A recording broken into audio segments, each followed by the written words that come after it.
levava pão, levava carne de noite, mas o engraçado é que o corvo na Bíblia significa animal impuro. O livro de Jó, capítulo 38 e versículo 41, a Bíblia vai nos dizer que o corvo não gosta de cuidar nem mesmo dos seus filhos.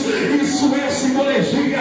Deus estava mostrando para o profeta: enquanto o povo está na crise, enquanto está todo mundo na confusão, eu ainda cuido de você e cuido bem. Aleluia. A Bíblia vai nos mostrar que de dia Elias comia pão, Elias comia carne e bebia água do ribeiro. Quando nós olhamos para o pão e abrimos o Evangelho, nós vamos ver Jesus Cristo dizendo assim: eu sou o pão que desce do céu. Quando nós abrimos a palavra, nós vamos ver Jesus Cristo dizendo assim: aquele que não come a minha carne e não bebe o meu sangue, este não tem parte comigo. Quando você abre a sua Bíblia no Evangelho segundo escreveu João, no capítulo 1 e no versículo 1, a Bíblia vai dizer que Jesus Cristo, ele é o verbo. O que é o verbo? O verbo é a palavra. Elias estava lá no Querite, todo dia comendo pão, todo dia comendo a palavra. De dia ele comia a palavra, à noite ele comia a palavra, de dia comia a palavra, à noite ele comia a palavra. Quando eu perguntei o Espírito Santo o porquê ele comia de dia, ele comia de noite, Deus me levou no Salmista, capítulo de número 1, versículo 1, 2 e 3.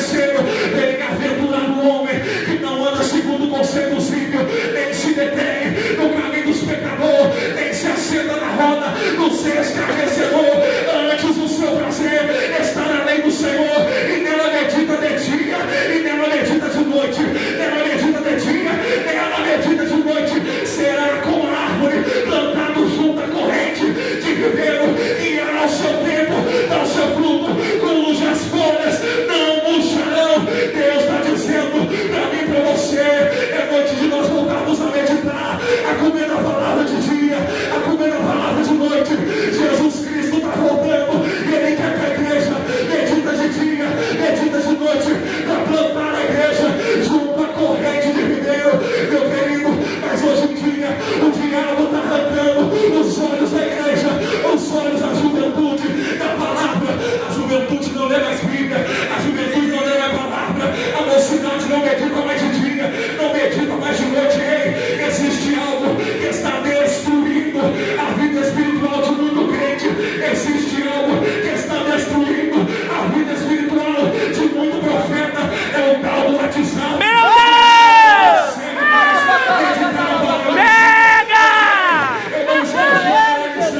Eu não estou globalizando. Tem pessoas que conseguem evangelizar, pagar preço. Tem pessoas que conseguem usar para Jesus. Tem pessoas